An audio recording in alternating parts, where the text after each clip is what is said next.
Hey everyone, it's Mike Andes, and today I'm talking about systems and procedures in your business and how and why most people will never implement them in their small business. And in my opinion, it's why most small businesses fail. It's because they don't have systems and procedures. It's built upon the personality and the strong characteristics of the owner, which is fantastic that you're great at sales, you're really good at doing your job, that you're really good at putting in the mulch, you're really good at trimming the bushes, you're really good at cleaning with floors, whatever you do in your business, you're probably really good at it. And that's awesome. But the problem is that does not scale. When I talk about scale, I mean, that doesn't make the business bigger. It doesn't allow it to get employees. What allows the business to get employees and run profitably and continue to grow is going to be systems and procedures. Now, today what I want to talk about is how systems and procedures can actually seem very constricting. And it is for this reason that many business owners will not implement systems, is because it feels like it's constraining them from doing what they want. And I like to parallel it to a cast. If you broke your leg or you were trying to repair an injury, usually you have to wear some sort of a sling or a cast or even a brace. Now, when you're wearing that brace, when you're wearing that cast, it's actually very constricting. You can't have full range of motion and it makes you slow down a little bit. And systems in your business sometimes feel the same way. And that is, you feel like I can't just do anything I want. I'm not as free to do whatever I want. I have to follow a system. I have to follow a very strict,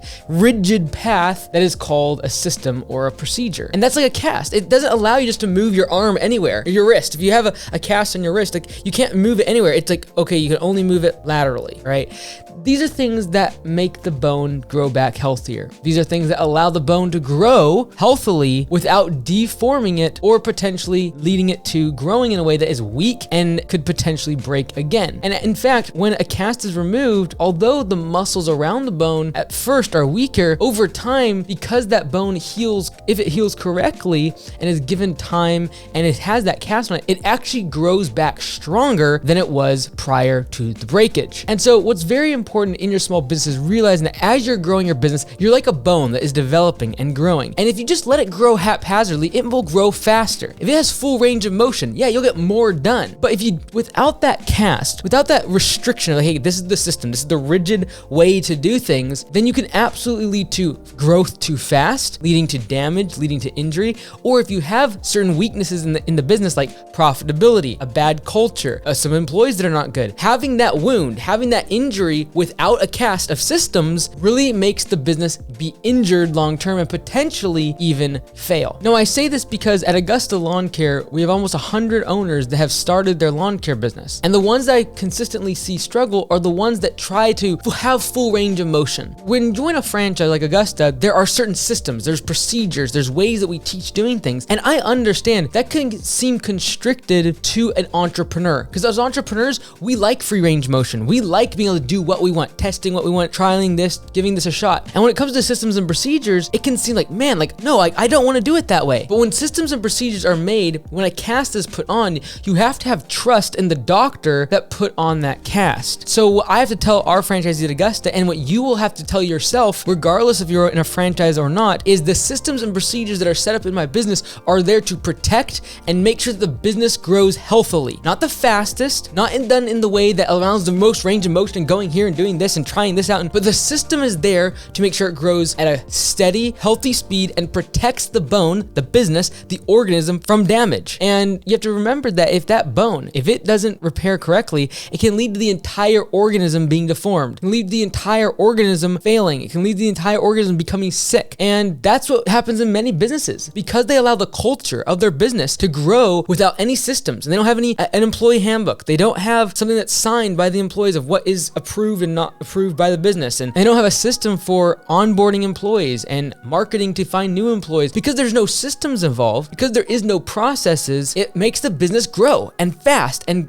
all of a sudden it's going in different directions, and that can lead to the entire business eventually failing. One part, one bone, one part appendage of the body not correctly healed, not correctly growing in a healthy manner can lead to the entire organism failing. And that's what happens in many small businesses. I mentioned hiring, but it could be advertising. If someone's just pouring money in advertising every willy-nilly which way, they have no idea what they're doing. They're buying magazine ads and radio ads. Let's do a local TV ad and all this other craziness. That's one part, one appendage of the body that is beginning to become deformed and growing outside of systems. There is no cast and it needs a breakage and it needs to be, hey, like, come back into the systems. And sometimes that's what our businesses need. When you look at TV shows like The Prophet, or when people do turnarounds or like bar rescue or whatever. Well, you know what they do is they come in and they break the bone. They break the appendage that's been growing outside of the systems, and then they have to put the cast back on. They have to put bandages around it. They have to restrict it. They have to restrict the owner, the employees. This is all done for the success of the business and the health of an organism when it comes to a cast. So if you've listened to my podcast, my videos, or others and read books, and you're like, these are the systems, I know these are what's right for my business, and you kind of seem restricted by them, keep in mind, this is a healthy thing. When you feel like you want to go outside of certain systems or you want to go innovate on those systems, keep in mind that if somebody needs to have a cast, they need to have systems on their business, a cast on an arm, and they take that cast off, they're opening themselves up to a lot of hurt. So if you look at your business and you see that there is struggles and profitability lapses and cultural problems, start asking yourselves, am I following systems? Do I have systems for hiring, systems for marketing, procedures on how to do certain things that is going to somewhat restrict my growth? I'm gonna have to follow a certain pattern to create an estimate. I can't just create it on the fly on my phone and send it out to the customer and send them an email and, oh yeah, it'll cost $50. Like, I can't do that anymore. I have to follow the system. That can seem restrictive. You might even grow slower in your business because you can't innovate on every single customer estimate. Innovate, I'm using the word innovate, really is make stuff up on the fly for certain things. You can't do that if you're gonna actually scale a business and do it in a really profitable and protected way. Now, one of the things I see owners get out of the systems the most on is actually in their finances. They start using credit cards that are personal. They start taking loans out that are personal. They start mixing business and personal expenses. They have no idea what their numbers are. Their QuickBooks is an absolute mess. And we actually have a service that is helpful for that. So check out lawncarebookkeeper.com if you're a landscaping business, lawn care business, or any home improvement business in the lawn care industry. Just go to lawncarebookkeeper.com. We can help you with your payroll, your QuickBooks, getting things ready for your taxes, and it's all for a flat rate. So check that out and check this video out here about more details about ways to create systems around your finances and in your business. I'm Mike Andes. We'll see you tomorrow.